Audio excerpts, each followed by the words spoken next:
Olá, o Entrevistas dessa semana tem como convidado o professor Silvio Gil. Seja bem-vindo. Muito obrigado, estou muito feliz de estar aqui com você. Obrigado. E o tema dessa semana é a fé Bahá'í. Professor, como entender essa expressão fé Bahá'í? A palavra Bahá'í vem do árabe, né? Bahá. Bahá quer dizer glória ou luz. Quando você coloca o I, quer dizer seguidor de. Então, Bahá'í é seguidor da luz ou seguidor da glória. Expressamente é seguidor do fundador da fé Bahá'í, Bahá'u'lláh. E a diferença entre sede e templo?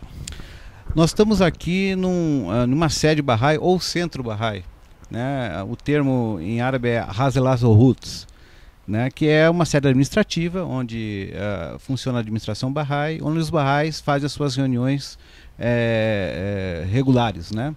Ela não é propriamente um templo, por isso ela tem vários usos, né?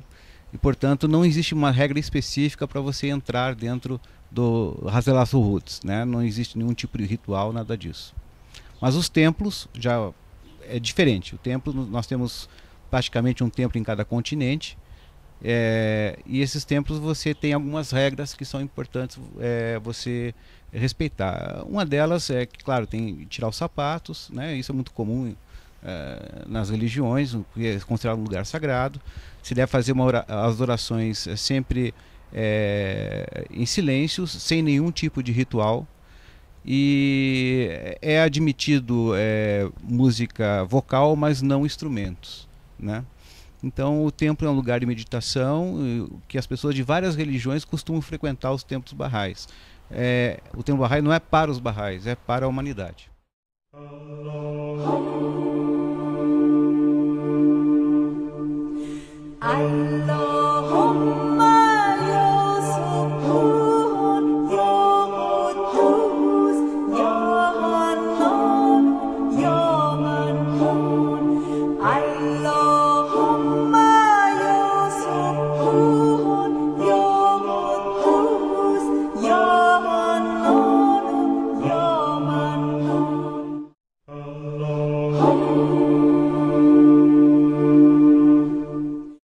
Nós estamos vendo dois quadros. O que eles representam para a comunidade Bahá'í?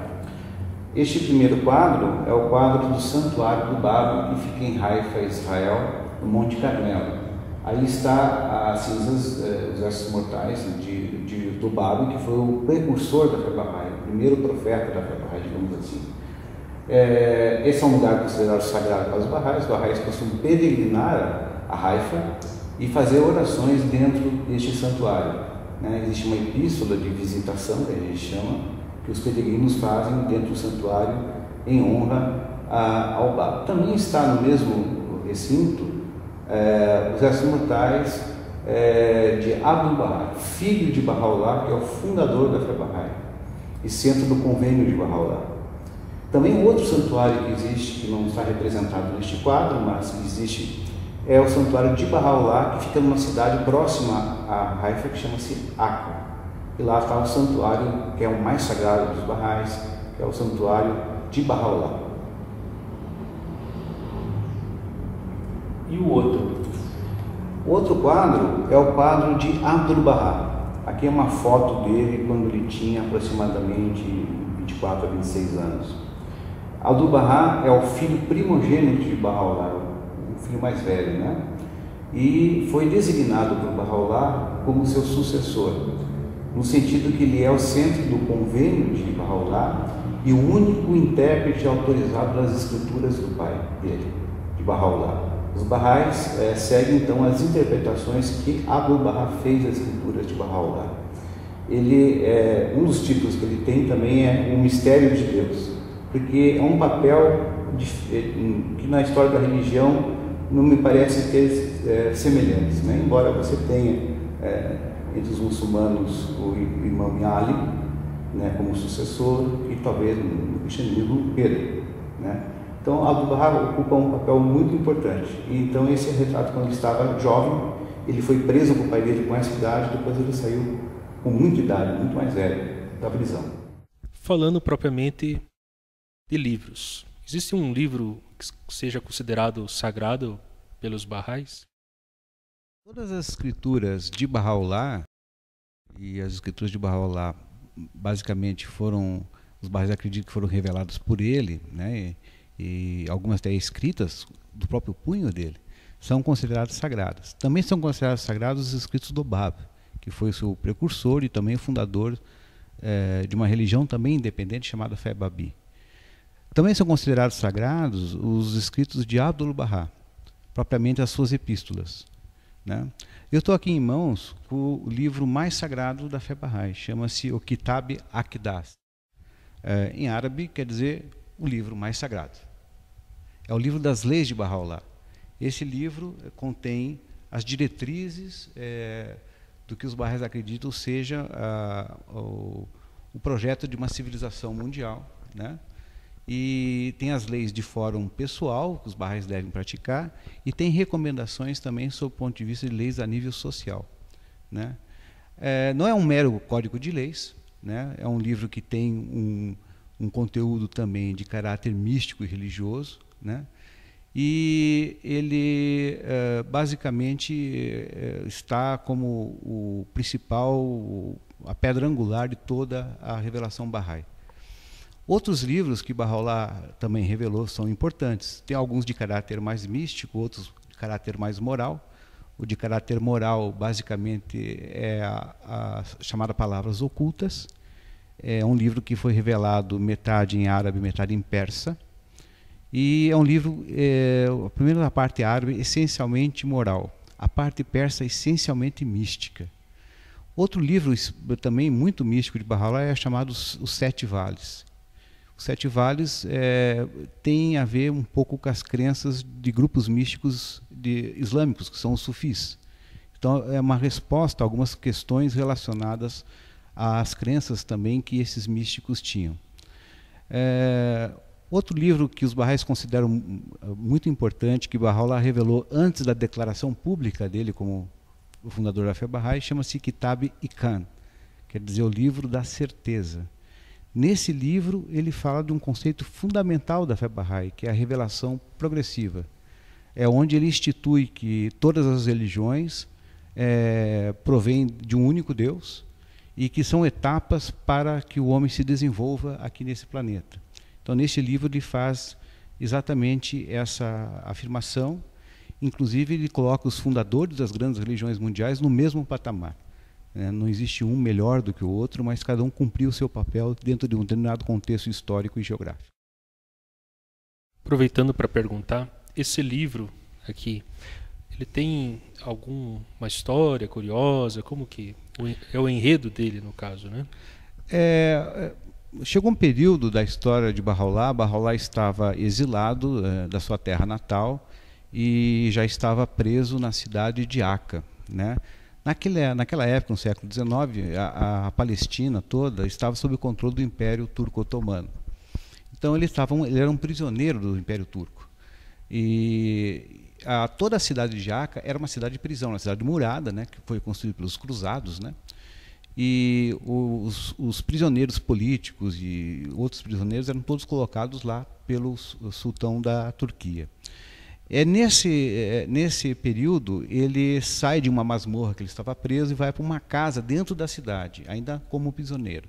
E nessa casa, ele vai revelar, então, as passagens do que vão compor mais tarde o Kitab Aqdas, né?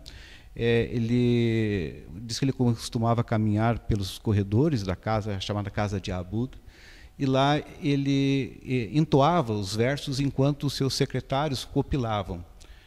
Geralmente é isso que acontecia, ele entoava os versos de uma rapidez muito grande, várias pessoas que copilavam isso, depois ele lia e colocava o seu selo, né, da autenticidade. Naquele período, os Baha'is queriam um livro de leis. Boa parte dos Baha'is eram de origem islâmica, que é uma religião que cicatriza também uma religião de leis, assim como o judaísmo também cicatriza uma religião de leis. Então, foi autorizado por Bahá'u'lláh que essa parte e algumas epístolas específicas compusessem o livro Kitab Aqdas, esse que nós temos aqui agora. E é um livro que tem disponível, você encontra ele na internet, gratuito, e também, se você quiser adquiri-lo, também a Editora Bahá'í tem disponibilidade de vários livros Bahá'ís, inclusive esse. Agora ele está numa segunda edição que vai sair logo. Professor, existe uma iniciação na fé Bahá'í? A fé Bahá'í não é uma religião iniciática, né? Não tem uma iniciação precisa para a pessoa ingressar na fé. Mas existe uma declaração de fé. E essa declaração de fé é acreditar em Bahá'u'lláh, que é o fundador da fé Bahá'í, e obedecer às suas leis, né? Quase que um pacto. Isso pode ser feito por escrito ou para algum representante da administração Bahá'í. A partir daí a pessoa tem seus direitos, seus deveres junto à comunidade. Então é uma declaração que tem um efeito administrativo, não é uma iniciação propriamente, né? Por isso é uma religião totalmente aberta, né, a novos seguidores. E a questão dos velórios, os momentos fúnebres? A questão da morte, nos momentos fúnebres, tem algumas regras, né? Algumas regras. É considerado na fé Bahá'í o corpo como algo santo, à medida que durante toda a vida o espírito está refletido no corpo. Portanto, o corpo deve ser tratado bem, mesmo diante da morte. Então, o corpo ele é cuidado, é lavado, enliado em um tecido, pode ser de algodão puro, né? E deve ser enterrado. Os Bahá'ís não aceitam a cremação, né? Porque acham que isso é um desrespeito ao corpo, né? E durante o processo de enterramento, né, existe uma oração, que é uma oração congregacional, a única oração congregacional, ou pelo menos a mais conhecida. E essa oração quer dizer que uma pessoa vai fazer em nome das pessoas ou seja, em nome da congregação. Não é que todo mundo repete a oração, mas é um que recita essa oração e outros acompanham. Também a pessoa deve ser enterrada em direção à Terra Santa, né, a cidade de Aca, que é o ponto considerado de adoração para os Bahá'ís, né, um ponto para onde nós fazemos nossas orações obrigatórias, etc. E basicamente são essas regras, né, em relação aos funerais. Como a fé Bahá'í surgiu na história da humanidade? Essa é uma pergunta muito importante. A fé Bahá'í surge no meados do século XIX. É um momento importante da história da humanidade, né? É um momento das grandes descobertas, é o grande salto científico que a humanidade teve. E também é um momento de grande expectativa messiânica. Você tem no Ocidente, por exemplo, o surgimento de William Miller, que foi o precursor dos adventistas, né, que havia profetizado a volta de Cristo para 1843, 1844. Você tinha também o surgimento de outras religiosidades importantes naquele período, o Espiritismo de Allan Kardec, a Igreja Mórmon, né, a Igreja dos Santos Últimos Dias, né, como eles se denominam. Tudo é nesse mesmo período. Então, no Oriente também acontecia isso, principalmente no Islã xiita. Havia a expectativa da volta do 12º imã. 12º imã, para os xiitas que acreditam na sucessão do profeta em 12 imãs, o 12º voltaria, né, resgataria a glória do Islã. É o chamado imã oculto, né? Tanto que os xiitas esperam esse imã oculto. Então, nesse período, um grupo de muçulmanos funda uma escola teológica, digamos assim, eram estudantes de teologia, chamados de sheikis. Os sheikis viram no Alcorão e nas tradições islâmicas que havia a iminência da vinda desse prometido, desse 12º imã. E um desses líderes sheikis, chamado Sayyid Kazim, preparou uns certos discípulos para, quando o prometido aparecesse, eles reconheceriam esse prometido de alguma forma. E um deles foi o primeiro seguidor ou apóstolo do Bab, que é o fundador da fé Babi e o precursor de Bahá'u'lláh. E justamente o Babi aparece, é reconhecido então pelos babis como a volta do imame oculto, né?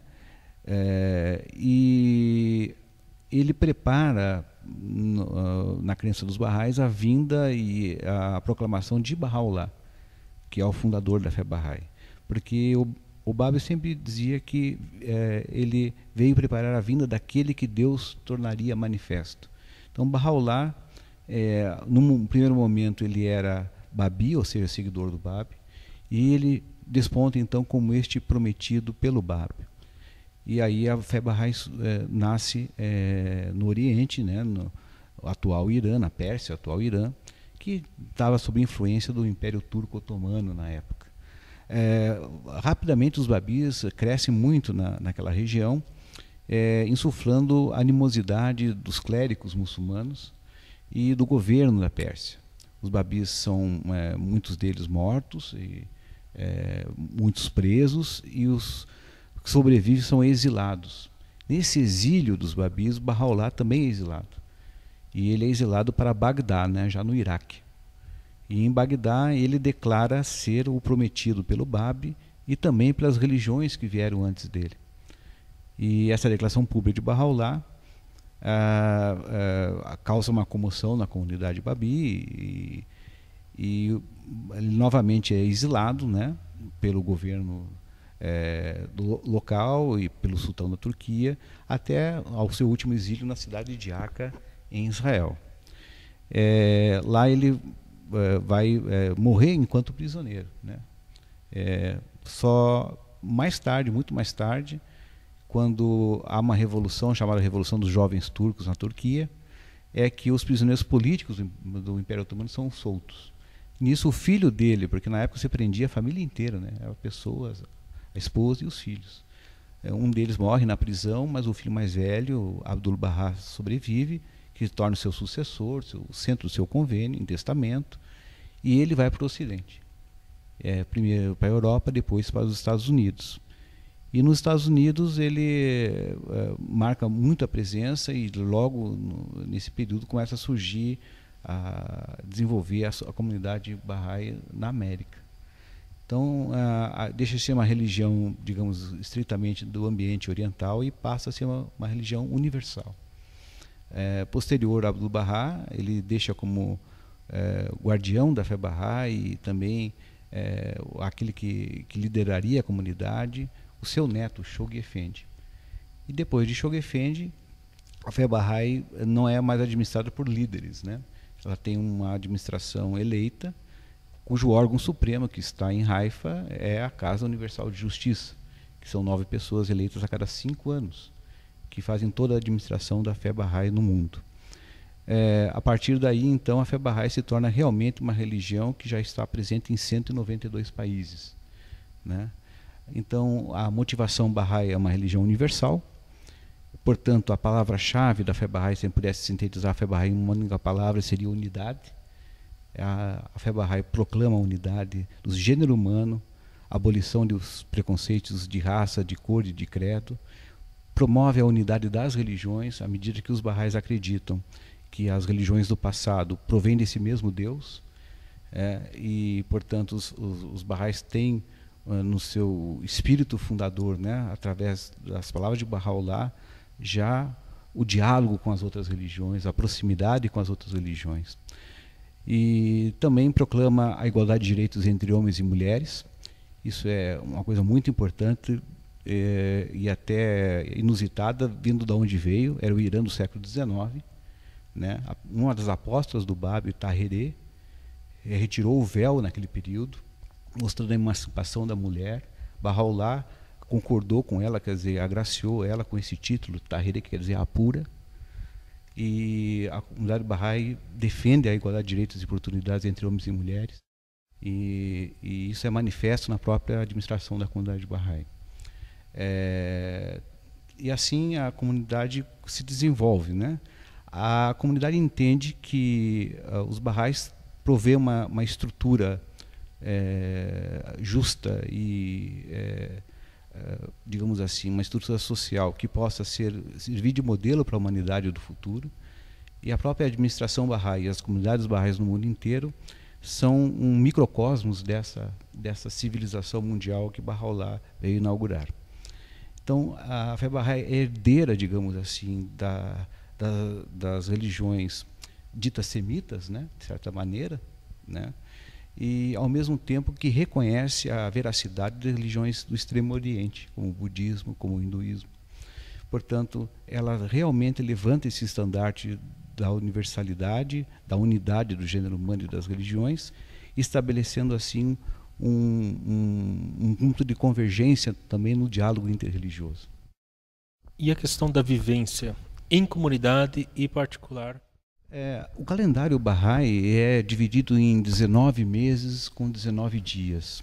A cada primeiro dia de cada mês Bahá'í, e cada mês Bahá'í tem um nome de um atributo de Deus, né, como justiça, amor, né, palavras, né, se faz uma chamada festa de 19 dias. Na festa de 19 dias existe uma parte espiritual, uma parte de orações, onde se lê textos sagrados das figuras centrais da fé Bahá'í, mas também pode ser lido ao Corão e a Bíblia.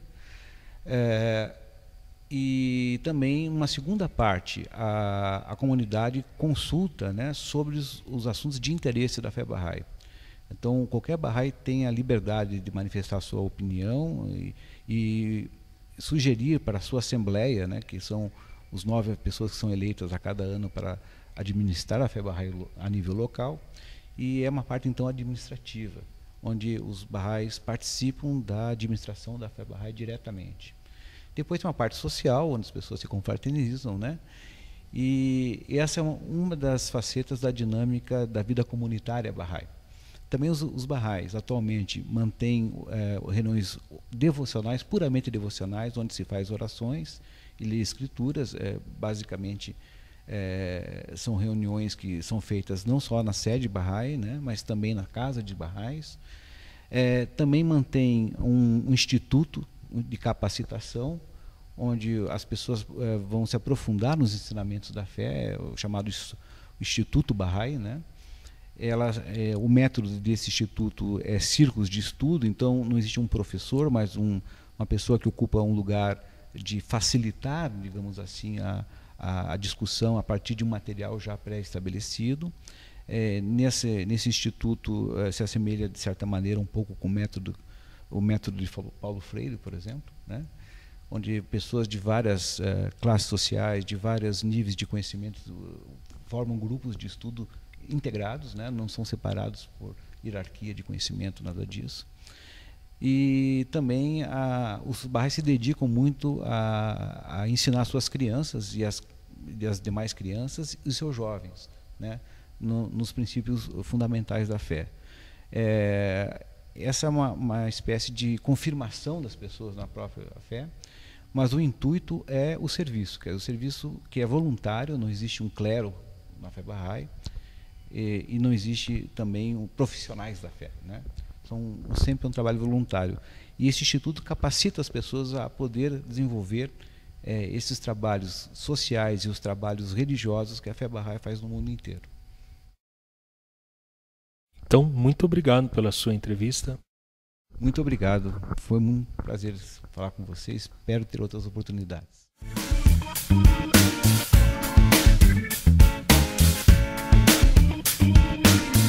Se você gostou desta entrevista, clique em gostei logo abaixo do vídeo e ajude-nos a divulgá-lo. Aproveito para convidá-lo para acompanhar as novas entrevistas que serão publicadas neste canal. Para acompanhá-las, clique na palavra inscreva-se que você vê aí na tela.